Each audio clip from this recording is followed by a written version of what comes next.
Mga tol, lumabas na GTA 6. Grabe. Yung graphics, parang hindi na game, parang documentary ng Discovery Channel. Yung reflection ng tubig, mas malinaw pa sa tubig sa Bohol. Pero eto ang bad news. Ang gamit natin, PS4 na parang may hika. Ang resolusyon, Minecraft levels.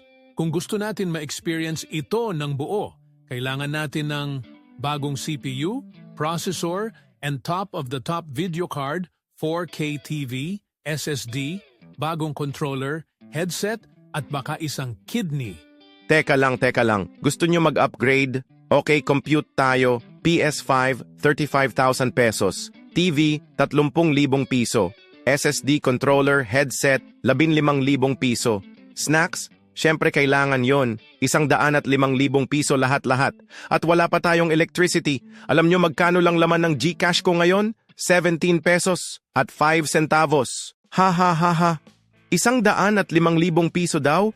Kuya, pangarap pa lang yan. Napagod na ako. Ako nga, San Andreas pa rin nilalaro ko sa cellphone. Kagabi, nag-carjack ako pero nag-glitch. Naging kabayo yung sasakyan.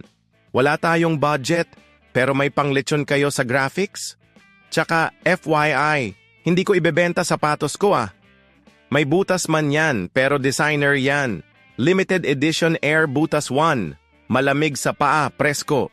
Alam nyo, habang kayo nagko-compute, ako naghanap ng solution. May nakausap akong legit source sa dark web. Pangalan niya, Admin. Sabi niya, papadalhan niya ako ng GTA 6. Kapalit ng 3 bass guitar. Oo, totoo. May emoji pa siya. Tsaka nakita ko sa TikTok, DIY PS5 gamit lang cardboard, lumang rice cooker at dasal. Ginawa ko na, medyo nasunog lang yung fan. Pero progress yan. Okay. Lahat tayo chill. Operation GTA 6 activated. Goal natin, makapag-upgrade without spending.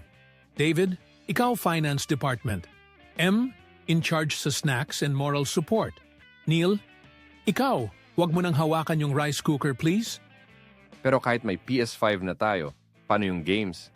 4,000 piso yon. Yung 4,000 piso, combo meal ko na yan for 2 weeks. Tapos sino magbabayad ng kuryente pag sinaksak yung 4K TV? Tapos ikaw, Kuya Patrick, nag-i-insist pa ng surround sound. Mag-ingay na lang si Neil habang naglalaro tayo. Okay, real talk tayo. We'll get there soon. For now, balik muna tayo sa GTA 5. Turn off the lights, pikit mata, and pretend it's GTA 6.